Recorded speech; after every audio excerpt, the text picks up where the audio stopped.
What the hell is that? The cult classic sci-fi book Dune, released in 1965 by writer Frank Herbert, and the resulting universe spawned from this series has all the makings of something that should translate well into either cinema or games media. However, despite several attempts to do so, this is not until recently that we have gotten successful incarnations of Dune and the Dune universe in movie form. So what about Dune in format of video games, you may ask? Well, with the release of Dune Part 2 to theaters and select pay-per-view streaming platforms on March 1st, we thought we'd take a look back at the history that are the games based on Dune. Enjoy.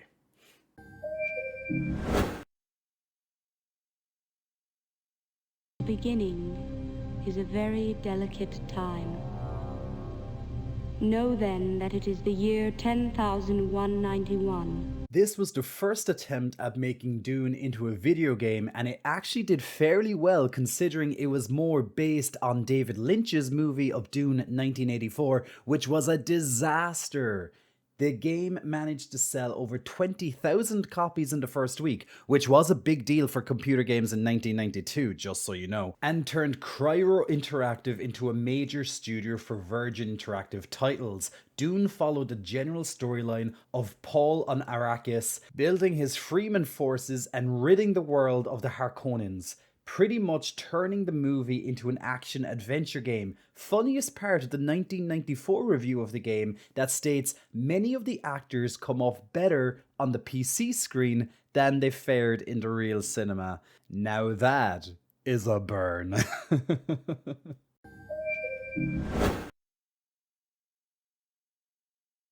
Dune 2 is not actually a sequel to the previous game. Its name is based on a really odd scheduling by Virgin Interactive, who owned both Cryo Interactive and Westwood Studios. The genius, in air quotes, way Virgin solved this was having Westwood Studios' title slated as Dune 2, The Building of a Dynasty, as its non-canonical storyline, with gameplay more focused on the spice collection and the politics of the Empire. This game also did well overall for a PC title in the early 90s, and this is credited as an inspiration for the standard look of future real-time strategy games to follow. Dune 2 performed so well that it was eventually ported to other platforms like the Mega Drive in Europe. The gameplay in a nutshell was you controlling one of the great houses to gather spice and fulfill the Emperor's demand for spice to distribute over the Padishah Empire of Worlds while managing your spice harvesting fleet,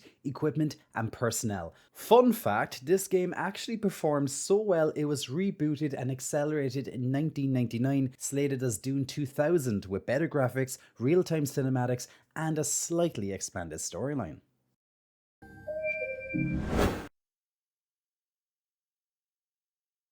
Emperor: Battle for Dune was a direct sequel to Dune 2, specifically the Dune 2000 reboot of the game, and followed the same format and style of the Dune 2 game. However, in this game, rather than your goal being collecting the spice for the Emperor once again, the focus is on something called a War of Assassins, in which the great houses from Dune 2 are now in said war on Arrakis, with the winning house leader being made the next Padishah Emperor. Gameplay focused more on direct real-time strategy combat rather than resource gathering. Emperor Battle for Dune was less popular than its predecessors, but it was mostly still well received by players and critics alike.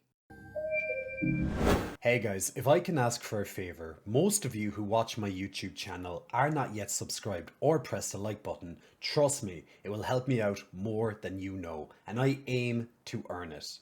So please hit the like button to help the YouTube algorithm to promote my videos into the future and to see more gaming content, and yours truly. Thank you for your time and your support. Now, on with the episode.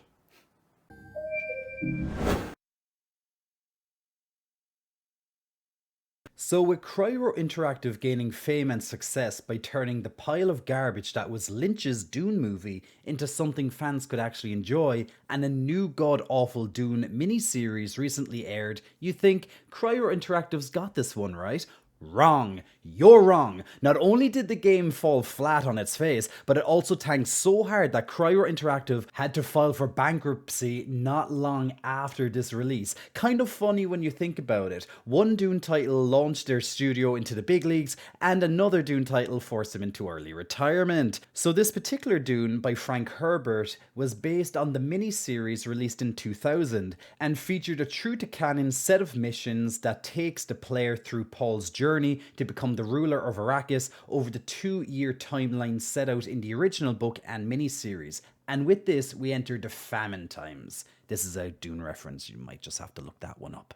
Also, what the hell is that?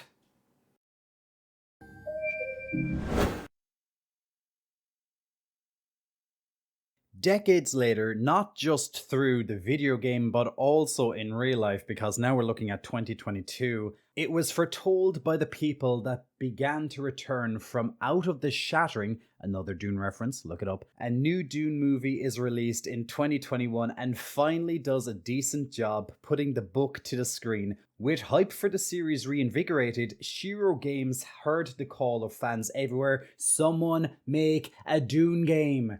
While Shiro decided to go back to basics and give us another real-time strategy resource collection game rather than an adventure title, they still did so beautifully. Shiro looked at what other studios had done in the past, found out what worked and what didn't work, then executed it in a modern and well-designed game. Similar to Dune II from 1992, which we discussed earlier, and its reboot of Dune 2000, this game has you play as one of the factions of Dune or the Empire to start collecting spice. But rather than just fill the demand while avoiding problems collecting, the game also included elements of espionage and backstabbing in a way that would bring tears of joy to Frank Herbert's eye. The game came out in April 26, 2022 as an early access, with the full release on September the following year in 2023, which we actually featured on my channel on episode 9 back on the news and review series, which I have conveniently linked here for you on a card just above me. Don't worry fam, I got you.